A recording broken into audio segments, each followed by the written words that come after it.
नमस्कार, डायबिटीज के चर्चा टॉक शो में आपका स्वागत है। मैं हूं शिल्पी सेठ। आधुनिक जीवन शैली और तनाव के कारण वर्तमान में डायबिटीज रोगियों की संख्या काफी तेजी से बढ़ी है। विश्व के आंकड़े बताते हैं कि भारत में सर्वाधिक डायबिटीज रोगी है। यही कारण है कि भारत को विश्व का डायबिटीज कैपिटल भी कहा जाने लगा है। डायबिटीज पे चर्चा टॉक शो के माध्यम से हम हमारे भारतीय आम जनमानस को डायबिटीज के कारण, उसके लक्षण और साथ ही दुष्परिणामों के बारे में गहन और विस्तृत जानकारी प्रदान करते हैं, जहां पर देश के जाने माने एंडोक्रिनोलॉजिस्ट और डायबिटोलॉजिस्ट एक मंच पर मौजूद होकर डायबिटीज के कारण, उसके लक्षण और दुष्परिणामों के बारे में गहन और विस्तृत जानकारी प्रदान करते हैं। आज इसी श्रृंखला में हमारे बीच हमारे वाराणसी स्टूडियो में उत्तर प्रदेश के जाने माने endocrinologist doctor Ritesh Kumar, doctor Alankar Tiwari और doctor VP Singh Varanasi studio में मौजूद है। आइए इनसे बातचीत करते हैं। बहुत बहुत स्वागत है आपका हमारे वाराणसी स्टूडियो में। डॉक्टर अलंकार तिवारी, सबसे पहले आपसे हम जानना चाहेंगे कि डायबिटीज के क्या लक्षण है और यदि डायबिटीज का उपचार न किया जाए तो ये शरीर को कैसे प्रभावित करता है? जी, डायबिटीज के जो प्रमुख लक्षण है उनमें से पहला है ज्यादा भूख लगना, प्यास ज्यादा लगना, पेशाब बार बार जाना, वजन तेजी से कम होना और कोई भी अगर संक्रमण हो रही है आपको तो उसका सही ठीक नहीं होना, या शरीर में अगर कहीं घाव बन रहा है तो उसका भरना नहीं। ये प्रमुख लक्षण है डायबिटीज के। और बहुत से ऐसे भी मरीज मिलते हैं हमें जिनमें इनमें से कोई भी लक्षण नहीं रहता, जिनमें कोई भी लक्षण डायबिटीज के आपको सामने से नहीं दिखाई देंगे। इसलिए डायबिटीज को चेकअप करना भी बहुत जरूरी है, टेस्ट करना भी जरूरी है समय के साथ। तो हमारे जितने भी शरीर के प्रमुख अंग हैं उन पे दुष्प्रभाव होता है, जैसे किडनी पे, नसों पे, आंखों पे, हार्ट पे, ब्रेन पे, इन सभी चीजों पे हमारा दुष्प्रभाव पड़ता है शुगर के बढ़ने का, और आगे चल के ये बहुत गंभीर बीमारियों का रूप धारण कर सकते हैं। डॉक्टर रितेश, अगला सवाल आपसे हम करना चाहेंगे कि डायबिटीज के कौन से परीक्षण जो है आमतौर पे किए जाते हैं, किस तरीके से डायग्नोस किया जाए और क्या घर पर भी हम डायबिटीज की जांच कर सकते हैं? डायबिटीज की डायग्नोसिस सबसे सिंपल ब्लड शुगर टेस्ट से हो जाती है। बट सबसे पहले ये जाने कि किन लोगों का हम लोग ब्लड शुगर चेक करें। जिनको लक्षण है उसमें तो चेक करना ही है, जिसमें लक्षण नहीं है, जो एसिम्प्टोमेटिक कैटेगरी में आते हैं, किसी का उम्र अगर 40-45 साल से ज्यादा है, जो ओवरवेट या ओबेसिटी कैटेगरी में आते हैं, मतलब BMI 23 से ज्यादा हो, और कोई भी एक रिस्क फैक्टर है, जैसे फैमिली में मम्मी पापा या रिलेटिव किसी को डायबिटीज हो, या आप पहले से हाइपरटेंसिव या ब्लड प्रेशर की दवा ले रहे हैं, या आपका ट्राइग्लिसराइड या कोलेस्ट्रॉल आपका गड़बड़ चल रहा है, या अगर महिला है तो पहले PCOS की समस्या रही हो, या पहले लाज में भी कोई पैदा हुआ हो, तो इन सब कंडीशन में हमें एक बार शुगर चेक करना चाहिए। कैसे चेक करेंगे? सबसे पहले 8 से 10 घंटे की फास्टिंग जरूरी होती है। सबसे पहले हम खाली पेट सैंपल देते हैं, फिर 75 ग्राम ग्लूकोज पानी के साथ देते हैं, फिर 2 घंटे पर ब्लड शुगर टेस्ट करते हैं, और साथ में 3 महीने का एवरेज शुगर जिसे HbA1c टेस्ट करते हैं।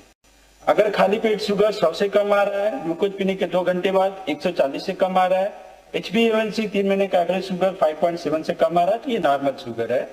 और अगर खाली पेट 100 से 125 आ रहा है, ग्लूकोज पीने के 2 घंटे बाद 140 से 199 के बीच में आ रहा है, और 3 महीने का एवरेज शुगर HbA1c 5.7 से 6.4 के बीच में आ रहा है, तो ये प्री डायबिटीज है। प्री डायबिटीज नॉर्मल और डायबिटीज के बीच की कड़ी है। और अगर खाली पेट शुगर 126 से ज्यादा है, और ग्लूकोज पीने के 2 घंटे बाद 200 से ज्यादा है, और HbA1c 6.4 से ज्यादा है, या जैसा अलंकार ने बताया जिनको सिम्टम है, साथ में कोई भी शुगर 200 से ज्यादा है, तो उनको हम diabetes diagnose. Doctor VP Singh, अगला सवाल आपसे हम जानना चाहेंगे, डायबिटीज के कितने टाइप होते हैं? टाइप 1, टाइप 2 हमने सुना हुआ है, तो ये जो टाइप 1, टाइप 2 है, दोनों में क्या अंतर है? कितने प्रकार के डायबिटीज जो है वो होते हैं? डायबिटीज मुख्यतः 4 प्रकार का होता है। इसमें से टाइप 1 डायबिटीज यंगर पेशेंट में होता है, जिसके बच्चों से लेकर के 30 साल या 20 साल की अवस्था में पाया जाता है। इसमें इंसुलिन की टोटल कमी होती है। ऐसे मरीज में इंसुलिन लगाना ही आवश्यक होता है। दूसरा type 2 diabetes maturity onset diabetes होती है, जो कि बड़े लोगों में पाई जाती है। इसकी अवस्था 20-30 से लेकर के 50 या ऊपर के मरीज होते हैं। ये यूजुअली ओबीज मोटे लोगों में होता है और इसमें फैमिली हिस्ट्री भी पाई जाती है, कुछ में फैमिली हिस्ट्री नहीं भी पाई जाती है। और तीसरी जो प्रकार की डायबिटीज है वो जेस्टेशनल डायबिटीज है। प्रेगनेंसी इंड्यूस्ड डायबिटीज होती है जो कि पहले से फैमिली या पेशेंट में हिस्ट्री डायबिटीज की नहीं होती है, प्रेगनेंसी के दौरान इसमें डायबिटीज पाया जाता है, उसे जेस्टेशनल डायबिटीज कहते हैं। एक चौथी जो डायबिटीज है मैच्योरिटी ऑनसेट डायबिटीज इन यंग, जो कि बच्चों में या 20 से 30 साल की अवस्था के लोगों में डायबिटीज पाई जाती है, मगर वो बिना इंसुलिन के भी कंट्रोल हो जाती है। तो maturity onset diabetes in the young, जिसे मॉडी कहते हैं। ये मुख्यतः 4 प्रकार का डायबिटीज है, जिसमें अलग अलग इनका टाइप है और इनका मैनेजमेंट भी अलग अलग है। टाइप 1 डायबिटीज में इंसुलिन ही ट्रीटमेंट है। टाइप 2 डायबिटीज में एक्सरसाइज, डाइट एंड उसके मैनेजमेंट के लिए टैबलेट की जरूरत पड़ती है, रेयरली इंसुलिन की जरूरत पड़ती है कॉम्प्लिकेशन के बाद। और जेस्टेशनल डायबिटीज प्रेगनेंसी के दौरान होता है और प्रेगनेंसी होने के बाद वो समाप्त भी हो जाती है, कुछ में कंटिन्यू भी कर सकता है। और मैच्योरिटी डायबिटीज इन यंग जो मॉडी है उसको हम लोगों को जानना अति आवश्यक है, क्योंकि ये अगर चिल्ड्रन या बड़े लोगों में, यंगर्स में, जो कि लाइफ स्टाइल की वजह से है, तो अगर उसमें इंसुलिन की रिक्वायरमेंट नहीं हो तो ऐसे मॉडी को भी डिटेक्ट करना बहुत जरूरी है। डॉक्टर अलंकार, अगला सवाल हम आपसे करना चाहेंगे कि यदि किसी व्यक्ति को डायबिटीज डिटेक्ट हो जाता है तो प्रारंभिक तौर पे हम उसका कैसे इलाज करें और क्या शुरुआती इलाज होना चाहिए? जैसा कि डॉक्टर रिदेश ने भी बताया कि डायबिटीज के कई सारे स्टेजेस होते हैं। तो जिसमें एक स्टेज होती है प्री डायबिटीज, यानी कि डायबिटीज के पहले एक वाली स्टेज, नॉर्मल से और डायबिटीज के बीच की एक स्टेज होती है।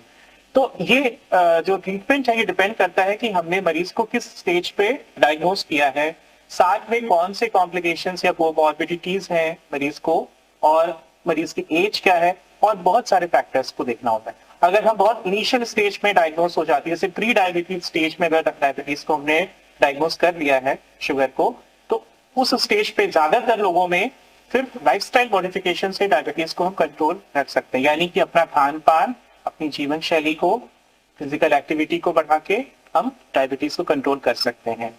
कुछ लोग होते हैं जिनकी फैमिली हिस्ट्री पॉजिटिव है, जिनके घर में डायबिटीज के पेशेंट्स हैं, जो ओबीज हैं यानी मोटा, जिनका वजन ज्यादा है, हार्ट की बीमारियां हैं, ब्लड प्रेशर है, ब्लड कोलेस्ट्रॉल बढ़ा है। ऐसे में हमें प्री डायबिटीज स्टेज में भी कुछ दवाइयों की आवश्यकता हो सकती है।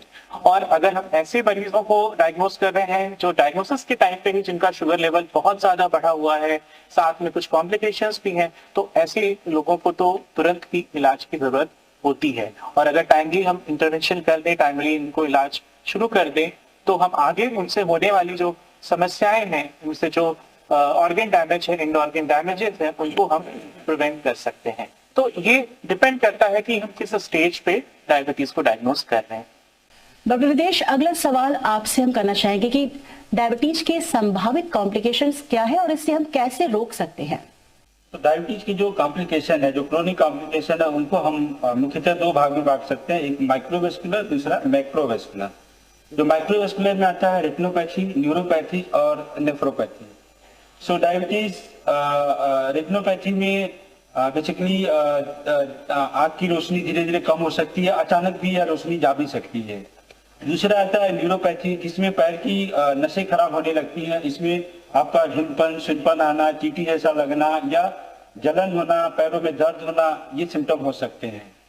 और तीसरा है नेफ्रोपैथी। नेफ्रोपैथी ज्यादातर तो लैब से ही टेस्ट होता है, जिसमें यूरिन में प्रोटीन का जाना या क्रिएटिनिन का बढ़ना। सो अल्टीमेटली धीरे धीरे गुर्दे खराब होने लगते हैं और फिर अल्टीमेटली हीमोडायलिसिस या रीनल ट्रांसप्लांट की नौबत आ जाती है। जो दूसरा प्रमुख कारण है complication, that is macrovascular complication, जिसमें मुख्यतः 3 पार्ट आते हैं, जैसे स्ट्रोक होना, जिससे लकवा मार जाना, कोई भी एक बायां अलंग या दायां अलंग काम नहीं करने लगता है, या हार्ट अटैक का आना, या हार्ट फेलियर का होना, और या तो पेरिफेरल वेस्कुलर डिजीज, जिसमें कि डायबिटिक फुट अल्सर होना।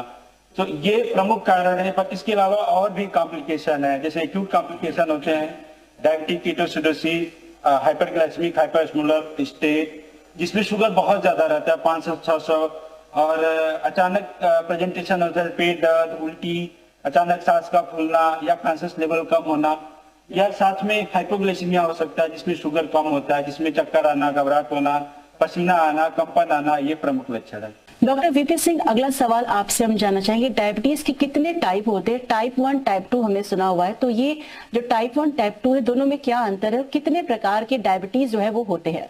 HbA1c का बहुत ज्यादा महत्व है, क्योंकि ये पिछले 120 दिनों का कंट्रोल के बारे में बताता है। ये हीमोग्लोबिन से इसकी रिलेशन है, तो 120 दिनों तक हमारा ब्लड शुगर की पोजीशन क्या है उसको HbA1c बताता है। जैसा कि पहले भी चर्चा हो चुकी है कि 5.6 एंड 5.7 तक अगर वैल्यू है तो वो नॉर्मल HbA1c है। वो अगर 5.7 है HbA1c, इसका मतलब पिछले 3 महीने तक पेशेंट का शुगर कंट्रोल है, या पेशेंट नॉन डायबिटिक है। नॉर्मल पर्सन का अगर होता है वो अगर 5.7 से कम है या 5.6 से कम है तो वो नॉर्मल है पेशेंट, उसको डायबिटीज नहीं है। अगर यही HbA1c की वैल्यू 5.6 टू 6.5 तक हो जाती है तो वो पेशेंट प्री डायबिटीज है। ऐसे पेशेंट डायबिटीज के होने की संभावना बढ़ जाती है। ये वैल्यू बहुत इंपॉर्टेंट है, क्योंकि हम लोग प्री डायबिटिक पॉपुलेशन को कन्वर्ट कर सकते हैं, उनको डायबिटीज जाने से रोक सकते हैं। उनके जो भी कॉम्प्लिकेशन होने के चांसेस हैं या बर्डन, जिसको हम लोग कह रहे हैं कि हमारा वर्ल्ड इस समय इंडिया जो है वो डायबिटिक कैपिटल होने जा रहा है, तो प्री डायबिटिक पर हम लोगों को फोकस अपने प्रिवेंटिव डायबिटोलॉजी से करना है। जिनका HbA1c 5.6 से 6.5 तक है वो 6.5 से एबव न जाए। 6.5 से एबव होता है, इसका मतलब पेशेंट या person become diabetic. Doctor Alankar Tiwari, अगला सवाल हम आपसे करना चाहेंगे कि डायबिटीज के मरीजों को ओरल मेडिकेशंस या इंसुलिन को कंटिन्यू करना चाहिए या नहीं? देखिए, सबसे पहले तो मैं यही बोलूंगा कि जिनको भी डायबिटीज है, स्पेशली वो जो बुजुर्ग हैं या जो प्रेग्नेंट फीमेल्स हैं, छोटे बच्चे हैं, उनको तो उपवास रखना ही नहीं है। स्पेशली वो वाले उपवास जिसमें कि आपको पूरे दिन भर कोई निर्जला उपवास, जिसको कहते हैं कि पानी भी नहीं पीना, एकदम खाना नहीं खाना, ऐसे वाले उपवास आप करने से बचें। दूसरा, अगर आप उपवास कर रहे हैं इसमें आप फलाहार ले रहे हैं, तो आपको क्या करना है कि कार्बोहाइड्रेट्स जैसे जो हम नॉर्मल रूटीन में खाते हैं, रोटी है चावल के फॉर्म में खाते हैं, तो वो एनर्जी, वो कार्बोहाइड्रेट हमें कुछ दूसरे फॉर्म से मिलते हैं। जैसे कि हम व्रत में जो खाते हैं, सामक का चावल है, सिंघाड़े का आटा है, ये सब कुछ चीजें होती हैं जिनसे हम कार्बोहाइड्रेट्स ले सकते हैं। तो वो हम अपने डाइट में रखें, और अगर हम ये खा रहे हैं, ये चीजें आहार ले रहे हैं फलाहार व्रत में, तो हमें दवा भी लेनी पड़ेगी, क्योंकि ये जब हमारे शरीर में जाएगा तो शुगर बढ़ेगी और उसको कंट्रोल करने के लिए दवा भी चाहिए। और अगर हम कुछ भी नहीं खा रहे हैं, अगर ऐसा भी कंडीशन आ रहा है कि हम एकदम कोई बिना आहार के उपवास रख रहे हैं, तब हमें ऐसे कंडीशन में दवा या इंसुलिन नहीं लेना चाहिए। नहीं तो ऐसे में हाइपोग्लाइसीमिया के चांसेस हो जाते हैं, क्योंकि हमने दवा ले ली और अगर खाना नहीं खाया तो फिर शुगर का लेवल डाउन हो जाता है। तो अच्छा यही होगा कि हम इसके उपवास के पहले अपने डॉक्टर से, जिससे भी हम ट्रीटमेंट करा रहे हैं, उससे हम एक बार सलाह ले लें, उसे एक बार समझ लें, तो ये ज्यादा अच्छा होगा। डॉक्टर रितेश, अगला सवाल हम आपसे करना चाहेंगे कि डायबिटीज के मरीजों के लिए आहार संबंधित क्या कोई डाइट गाइडलाइंस है? उन्हें कौन से पदार्थ खाने चाहिए या खाने में किन किन बातों का ध्यान रखना चाहिए? ऐसे कौन से आहार है जो उनके लिए फायदेमंद है और ऐसे कौन से आहार है जो उनके लिए नुकसानदायक है? तो ये सबसे ज्यादा पूछने वाला सवाल है, स्पेशली ओपीडी में सबसे ज्यादा मरीज पूछते हैं कि क्या खाएं क्या ना खाएं। तो हम लोग इसे डायबिटिक डाइट एडवाइस करते हैं। डायबिटिक डाइट का मतलब है कि आप ऐसी चीजें ना खाएं जिससे बहुत ज्यादा शुगर बढ़े। तो हम लोग उसे डिफाइन करते हैं ग्लाइसेमिक इंडेक्स से। खाने को हम 3 भाग में डिवाइड करते हैं, लो ग्लाइसेमिक, मॉडरेट और हाई। अगर 55 से कम है तो लो ग्लाइसेमिक है, 70 से ज्यादा है तो हाई है, अगर बीच में है तो वो मॉडरेट करते हैं। तो अगर 55 से कम है तो वो ज्यादा अच्छा रहता है। तो अगर सिंपल भाषा मरीज को समझाना हो तो हम खाने का एक प्लेट समझें तो उसमें आधे भाग में हमारा वेजिटेबल्स और सलाद होना चाहिए, हाफ भाग में, और 1/4 में आपका ग्रेन जिसमें चपाती हो सकता है, और 1/4 में आपका दाल या नॉनवेज हो सकता है, और साथ में 1 गिलास मिल्क हो सकता है। ये सिंपल डायबिटिक डाइट है। रही बात प्रोपोर्शन की, तो हमारे डाइट में करीब कार्बोहाइड्रेट अराउंड 50% रहना चाहिए, और फैट अराउंड 30% और प्रोटीन अराउंड 20% रहना चाहिए। और रही बात कार्बोहाइड्रेट, तो हमें तो होल ग्रेन यूज करना है। जैसे कि अगर हम आटा बना रहे हैं तो उसे मल्टीग्रेन आटा बनाएं। और साथ में अगर चावल की बात करें तो ब्राउन राइस बेटर है कंपेयर टू व्हाइट राइस।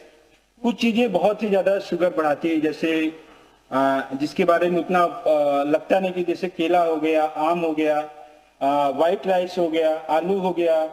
इसके अलावा मिठाई, जूस, बिस्किट, ये सब शुगर को काफी बढ़ाते हैं। और अगर फ्रूट्स की बात करें, जो बेटर फ्रूट्स जो ले सकते हैं डायबिटीज में से, एक सेब ले सकते हैं, एक अमरूद ले सकते हैं, मौसमी, अनार, संतरा, ये भी छील के लें, लेकिन जूस ना लें, क्योंकि जूस लेंगे तो उसमें फाइबर निकल जाएगा। और फाइबर का एक अहम रोल है डायबिटिक डाइट में, क्योंकि ये इससे शुगर बहुत ज्यादा नहीं बढ़ता है। दूसरी बात करें अगर फैट की, तो ऐसा रिकमेंडेशन है कि जो मोनोअनसैचुरेटेड या पॉलीअनसैचुरेटेड ऑयल बेटर है, जैसे कि सनफ्लावर ऑयल है, सोयाबीन ऑयल है, ये बेटर है कंपेयर करें जो कि सैचुरेटेड, जैसे कि घी हो गया या कोकोनट ऑयल हो गया, इससे बेटर है। साथ में हम वो ऑयल यूज करें जिसमें ओमेगा 3 फैटी एसिड ज्यादा है, या साथ में हम जिससे फिश ले सकते हैं, जो कि बेटर है। और अगर आप एग ले रहे हैं तो एग वाइट ले, येलो पार्ट को अवॉइड करें। और अगर मिल्क ले रहे हैं तो कोशिश करें मलाई, ये सब चीजें ना लें। और खाने में ज्यादा से ज्यादा सलाद या फाइबर को बढ़ाएं। डॉक्टर वीपी सिंह, अगला सवाल हम आपसे जानना चाहेंगे, क्या शुगर फ्री पदार्थ हम कितने भी मात्रा में खा सकते हैं? शुगर फ्री जो मार्केट में अवेलेबल है उसको लेने में कोई नुकसान नहीं है। जितने भी शुगर फ्री हैं वो बेनिफिशियल हैं, मगर शुगर फ्री से बेटर है कि पेशेंट उसको अवॉइड करे, कम से कम मात्रा में। कभी आवश्यक पड़ने पर उसको अगर बहुत ज़्यादा स्वीट लेने की इच्छा हो तब उस समय शुगर फ्री को यूज कर सकता है। अदरवाइज हमेशा जो है अगर उसको स्वीट्स की इच्छा हो तो उसको फ्रूट्स जो उस तरह के हैं उसको लेने से उसका बेनिफिट है। जैसे सेब है वो लेने से उसको बेनिफिट है।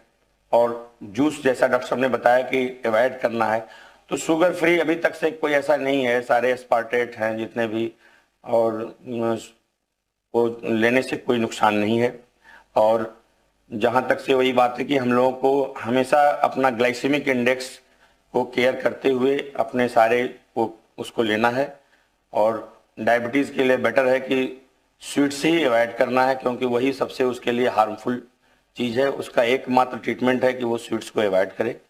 और ग्लाइसेमिक इंडेक्स बढ़ेगा ही अगर वो स्वीट्स लेगा। तो इसलिए शुगर फ्री लेने का केवल तात्पर्य यही है कि हमें शुगर खाने की इच्छा हो रही है, वही इच्छा डायबिटिक पेशेंट को समाप्त करना है। और जहाँ पर आवश्यक है, जहाँ पर अगर चाय कॉफ़ी में उसको लगता है कि बिना नहीं पी सकते, तो वो उसको कम मात्रा में यूज करके कर सकता है। हर चीज़ का जिसका मेडिकली कुछ न कुछ साइड इफेक्ट है, जैसे लेने से उसको गैस्ट्राइटिस भी हो सकती है, उसे शुगर फ्री लेने से उसको इंटॉलरेंस हो सकता है, एलर्जी हो सकती है, तो शुड बी अवॉइड।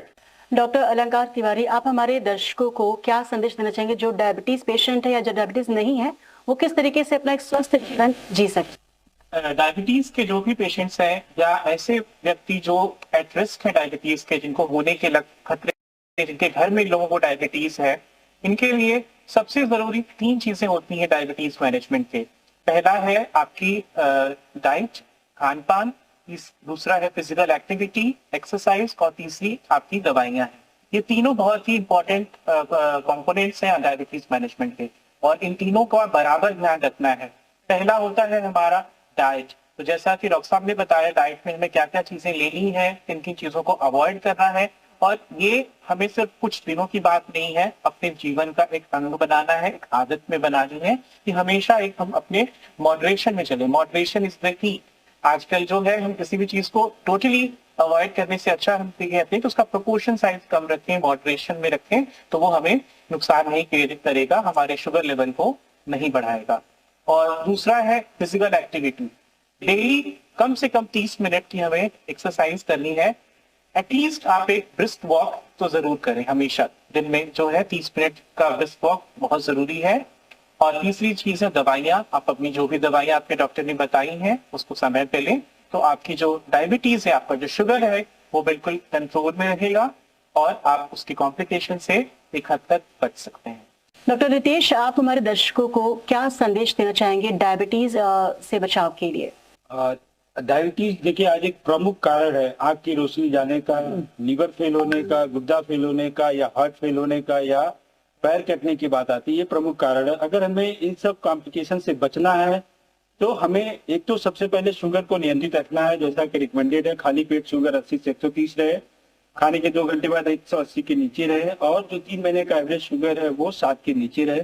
हमें ब्लड प्रेशर को कंट्रोल रखना है, हमें कोलेस्ट्रॉल को कंट्रोल रखना है, और हमें वजन बढ़ने नहीं देना है। और पहले से अगर हम ओवरवेट है या ओबेसिटी है तो हमें अपना वेट रिड्यूस करना है, और हमें स्मोकिंग अवॉइड करना है। अगर हम ये 4-5 चीजें करते हैं और शुगर कंट्रोल रखते हैं, साथ में नियमित दवाएं लेते हैं, तो हम डायबिटीज के संभावित कॉम्प्लिकेशन से बच सकते हैं। डॉक्टर वीपी जी, आप बताना चाहेंगे कि हमारे जो दर्शक देख रहे हैं वो डायबिटीज से कैसे बच सके, और क्या सुझाव, क्या संदेश आप देना चाहेंगे हमारे दर्शकों को? डायबिटीज रोगियों के लिए प्रमुख संदेश यही है कि उनका शुगर कंट्रोल होना आवश्यक है। उसके लिए वो खुद अगर अपना सेल्फ ग्लूकोज मॉनिटरिंग, फास्टिंग और खाने के 2 घंटे बाद का पीपी शुगर का मैनेज करें, और 3 महीने के बाद जो है HbA1c कराते रहें, अपना लिपिड प्रोफाइल मैनेज करें, और डॉक्टर को रेगुलर चेकअप में रहें। इसके अलावा कोई भी कॉम्प्लिकेशन होता है, उसके आंखों की रोशनी कम होना, पैरों में झुंझुनाहट, उसके लिए तुरंत अपने चिकित्सक से मिलें और उनकी उचित सलाह करें। कुछ खास कॉम्प्लिकेशन जिसके लक्षण उनको मालूम होने चाहिए, जैसे किडनी के सिम्टम्स है या हार्ट के सिम्टम है, अगर ये होने पर अपना नियमित ECG कार्डियोलॉजिस्ट से जांच कराएं। इस प्रकार से डायबिटीज को मैनेज करना, उनको खुद उसकी सारे बीमारी के बारे में अपने से अवेयर होना बहुत ही आवश्यक है। जो जनरल चीजें हैं वो तो उनको केयर करना ही है, अपना weight management, diet management and regular exercise, stressful life से अवॉइड करना, कंप्लीट स्लीप। तो डायबिटीज एक सेल्फ डिसिप्लिन डिजीज के रूप में अगर पेशेंट लेगा तो उसके लिए सदैव अच्छा रहेगा और डायबिटीज कंट्रोल रहेगा। Thank you. आप सभी डॉक्टर्स का डायबिटीज चर्चा में बात करने के लिए बहुत बहुत शुक्रिया। धन्यवाद। हर बीमारी के इलाज की शुरुआत सही जानकारी से होती है। हमें विश्वास है आप सभी को इस कार्यक्रम के माध्यम से डायबिटीज से जुड़े सभी सवालों के जवाब मिले होंगे। डायबिटीज और उसके मैनेजमेंट के बारे में अधिक जानकारी प्राप्त करने के लिए आप हमारे फेसबुक पेज डायबिटीज पर चर्चा से जुड़ सकते हैं। डायबिटीज पर चर्चा हमारे ट्विटर, इंस्टाग्राम और यूट्यूब पर भी उपलब्ध है। आज के कार्यक्रम बस इतना ही। बने रहिए हमारे साथ। धन्यवाद।